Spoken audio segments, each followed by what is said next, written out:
Assalamualaikum warahmatullahi wabarakatuh. Selamat datang kembali di channel cerita horor Pen History. Kisah mistis ini terjadi di sebuah desa terpencil di pesisiran Banten. Malam itu suasana desa di tepi pantai Selat Sunda itu terasa begitu mencekam. Udara dingin yang menggigit sekujur tubuh membuat sesosok laki-laki yang bernama Haryadi meringkuk sambil memeluk sebuah guling. Dia tak pergi melaut malam itu. Dia merasakan badannya kurang enak, seperti akan didera sakit. Suasana tampak begitu sepi, begitu senyap, dan tiada suara. Tiada rengekan manja sang istri yang menggeluti dadanya saat memadu kasih. Tiada lagi desain-desain nafas yang menggelora, yang membawanya terbang ke angkasa. Haryadi kini merasa seorang diri di dunia yang fana ini. Entah mengapa, malam yang semakin larut tersebut membuat Haryadi semakin tersiksa oleh rasa sepi. Sayup-sayup suara jangkrik dan binatang malam dari kejauhan sana seolah menertawakan kesunyian dirinya. Ingin dia berteriak, mengumpat, dan memaki. Tapi kepada siapa umpatan dan makian itu harus ditunjukkan? Semua yang terjadi memang akibat usulnya yang edan, bahkan nyaris tak berperasaan. Dan malam itu adalah malam yang dijanjikan almarhumah istrinya agar dia menemuinya di tanah perkuburan. Bagaimana mungkin istri yang telah mati beberapa hari yang silam itu memintanya bertemu? Lelaki berotot kekar itu menerawang ke atas langit dari gubuknya yang reot dimakan usia. Dia tak pernah merasa seperti ini. Dia tak merasa begitu tersiksa dengan masa lalunya. Dan dia tak pernah teringat pada istrinya yang mati dengan tragis itu. Tapi malam itu benar-benar terasa lain. Dalam kesunyian yang nyaris sempurna, lama-lama Haryadi malah seperti mendengar kembali suara istrinya. Sebelum dia memaksanya untuk melakukan perbuatan nista itu.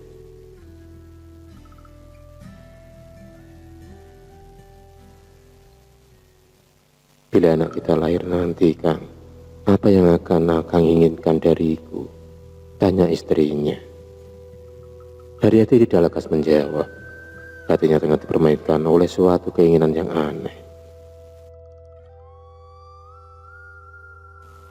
Sulastri istriku, ada sesuatu yang ingin aku sampaikan kepadamu, katanya saat itu.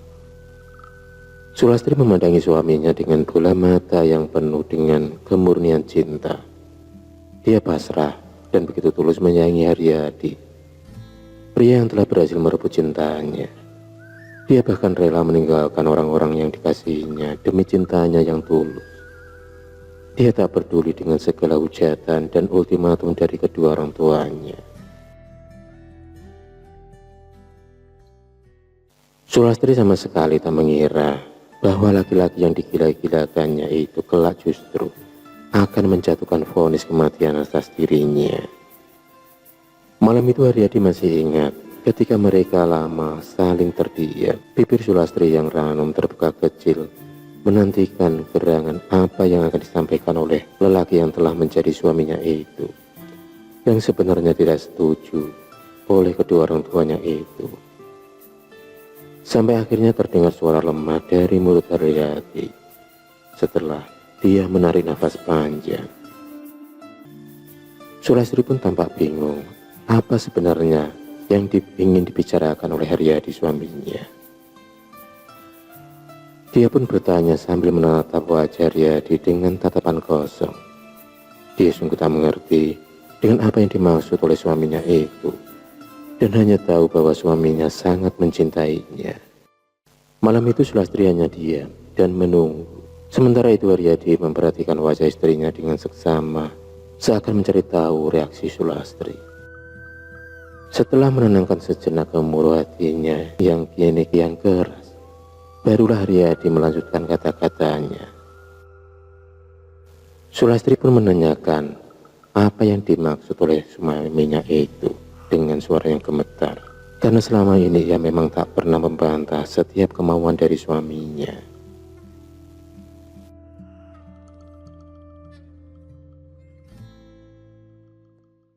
Gini loh, bagaimana kalau kita gugurkan saja anak yang kamu kandung itu? Jawab Haryadi lirih. Seakan dia sendiri penuh keraguan untuk mengusulkan ide gila itu. Hanya terdengar suara desahan. Hanya suara itu yang keluar dari bibir mungil Sulastri. Kemudian terdengar isakan halus dari rongga dadanya. Dia lari memeluk bantal. Haryadi kemudian mendekati dan membelai dengan lembut rambut Sulastri. Laki-laki itu mengucup tengkuk istrinya lalu membalikkan wajahnya. Lastri, dengar dulu. Akang tahu perasaanmu. Aku pun sebenarnya tak mau melakukannya. Tapi keadaan kita, Lastri. Keadaan kita. Kamu tahu betapa besar biaya yang harus kita keluarkan untuk merawat anak kita kelak. Kita masih sangat miskin, sedangkan kau tahu, orang tuaku tak pernah mungkin dapat membantu. Keadaan mereka hampir tak berbeda dengan kita. Sementara orang tuamu jelas masih memusuhi kita. Betul Haryadi dengan suara parau. Pada akhirnya Sulastri terbius oleh bujuk rayu suaminya. Meski ada rasa khawatir dengan kandungannya yang telah berusia 4 bulan itu, tapi dia tak kuasa berbuat apa-apa. Dia tak mau melawan kehendak suaminya yang takut menghadapi kenyataan. Ya, sebagai kepala rumah tangga yang tak memiliki pekerjaan tetap, Haryadi tiba-tiba memang menjadi seorang pengecut. Dia seperti tak percaya bahwa Tuhan Maha Kuasa dan adil atas semua makhluknya. Haryadi memang picik, sehingga iblis menari-nari atas kemenangannya. 3 bulan silam, pagi-pagi sekali, Haryadi mengajak Sulastri pergi ke rumah seorang dukun yang terkenal. Setelah sepasang suami istri itu mengutarakan maksud kedatangannya, sang dukun menyodorkan semacam ramuan yang harus diminum Sulastri agar kandungannya keluar sebelum saatnya. Walaupun rasanya sangat pahit dan sepat, Sulastri tetap memaksakan diri untuk meminumnya. Tanpa memerlukan waktu lama, ramuan itu langsung bereaksi. Tiba-tiba perutnya terasa mulas dan sakit luar biasa. Sulastri pun ingin menjerit, tapi dengan sekuat tenaga ditahannya. Sementara itu sang dukun terus memijit perutnya ke atas dan ke bawah. Sekitar setengah jam setelah dipijit terus-menerus oleh dukun tersebut, sakit di perut Sulastri agak berkurang. Sebelum sang dukun mengizinkan mereka pulang, Sulastri disodori ramuan yang harus diminumnya lagi di rumah sang dukun. Namun ketika hari itu baru saja sampai di rumah, Sulastri kembali merasakan sakit yang luar biasa. Walau berusaha menahan, tapi erangannya makin lama semakin melengking dan semakin keras. Melihat keadaan istrinya yang begitu, Haryadi tentu saja menjadi sangat cemas. Cukup lama, Sulastri bergulat dengan kesakitannya. Sedangkan Haryadi hanya bisa bingung tanpa tahu apa yang harus dilakukannya. Keadaan Sulastri kini semakin parah ketika darah mengucur deras membanjiri kedua pangkal pahannya. Disusul kemudian dengan gumpalan darah kehitam-hitaman. Terdengar suaranya merintih pilu dan menyayat hati bagi siapapun yang mendengarnya. Tapi tak berselang lama kemudian, Sulastri pun terdiam dan tubuhnya kini tak bergerak sama sekali. Nafasnya yang tadi bergemuruh kini lenyap dan berganti ketenangan yang tak berirama. Wajahnya tampak begitu pucat dan ternyata Sulastri meninggal karena kehabisan darah. Melihat peristiwa tragis itu, spontan Haryadi terbagi sambil mengguncang-guncang tubuh Sulastri istrinya itu. Dia pun menjerit-jerit memanggil nama Sulastri, tapi Sulastri tetap terpucuk kaku di tempatnya. Haryadi merasa sangat menyesal dan berdosa. Dia merasa telah membunuh istrinya sendiri. Di dalam hatinya, Haryadi mengutuk dirinya sendiri. Tapi penyesalannya memang tidak berguna lagi. Tak lama kemudian, sekitar rumahnya mulai berdatangan para tetangga. Karena teriakan Haryadi memang menembus dinding-dinding bilik rumah mereka Di malam yang pekat itu, mereka bertanya-tanya apa yang terjadi. Tapi Haryadi tak berani menjelaskan sebab musabab yang sesungguhnya. Orang kampung itu akhirnya hanya tahu bahwa Sulastri mati karena keguguran. Dan mereka mencoba menghibur Haryadi sambil menyatakan belasungkawa. Para tetangganya menyuruh Haryadi untuk bersabar dan tawakal. Lantaran tak ada seorang manusia pun yang mampu mengelak diri dari takdir ilahi.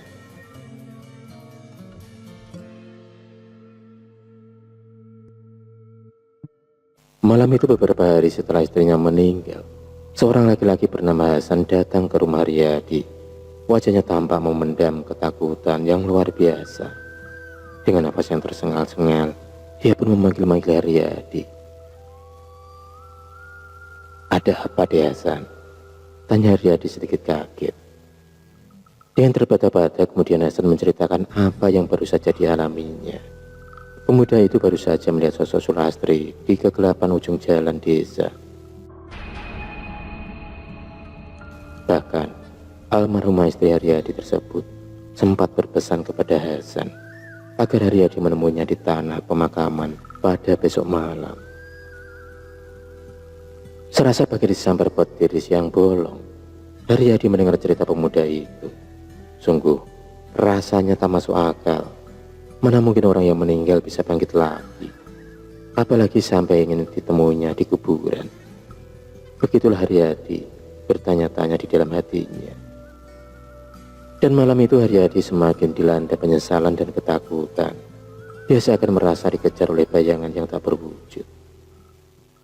Keesokan paginya berita peristiwa itu telah menyebar ke seluruh pelosok kampung. Semua warga mengunjungkan kejadian aneh yang dialami oleh Hasan. Mulanya Haryadi tidak mau memenuhi permintaan almarhum istrinya itu. Namun atas bujukan orang kampung, dengan penuh rasa takut dan bersalah yang luar biasa, akhirnya dia mau mengunjungi makam istrinya.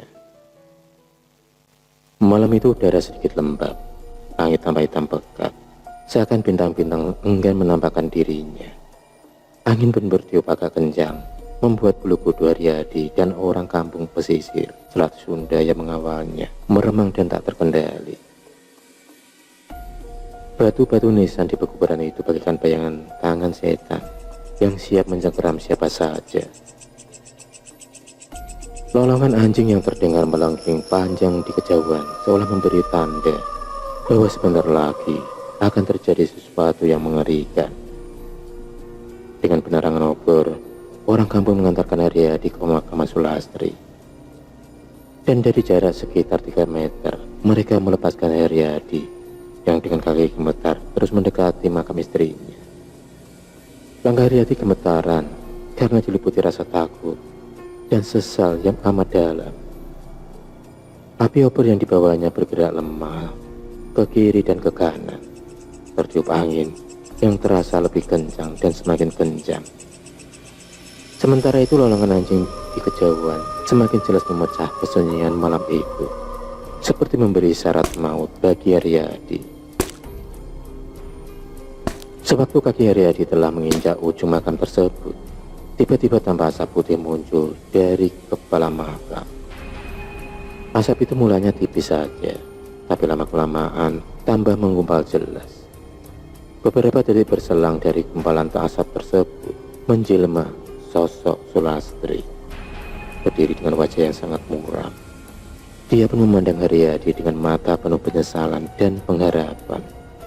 Kemudian terdengar suaranya halus dan lirih. "Kang, Lastri tidak tahan oleh azab kubur yang kini ku alami, Kang. Lastri minta pengertian Akang. Lastri mohon agar Akang mau menemani Lastri untuk sama-sama merasakan penderitaan yang Lastri rasakan. Aku tidak sanggup menanggungnya sendiri, Kang," ucap Lastri.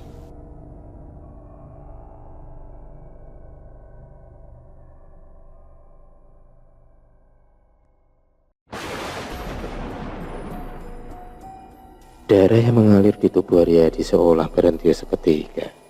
Dia diam tak bersuara. Dia merasa tak mungkin mengabulkan pengharapan almarhum istrinya.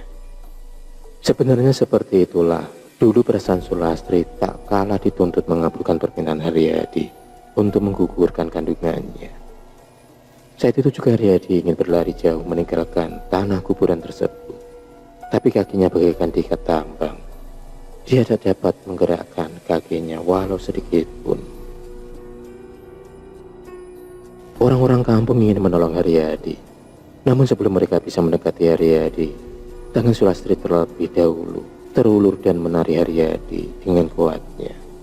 Dan apa yang terjadi kemudian sungguh suatu fenomena yang sulit diterima oleh akal sehat. Betapa tidak, Sulastri tiba-tiba lenyap dari pandangan. Dia meninggalkan suara cekikan persis suara mak lampir, membuat semua bulu kuduk merinding.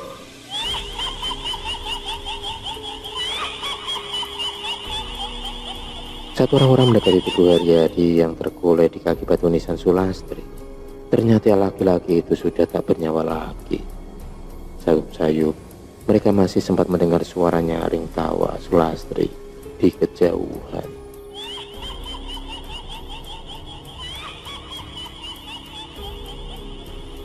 Malam itu terasa bagi malam yang amat panjang bagi penduduk kampung di pesisir Selat Sunda.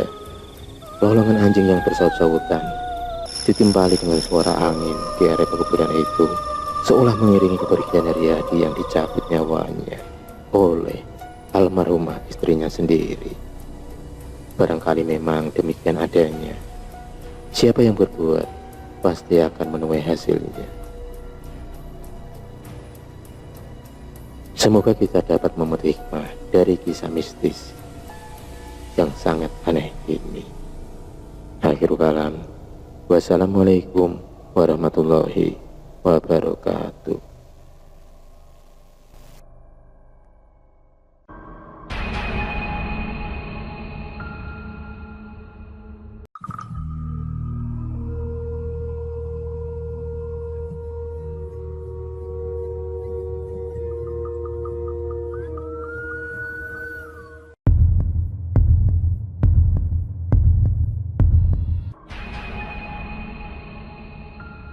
Terima kasih sudah menonton video cerita bergambar ini. Klik subscribe untuk terus berlangganan video-video cerita bergambar selanjutnya.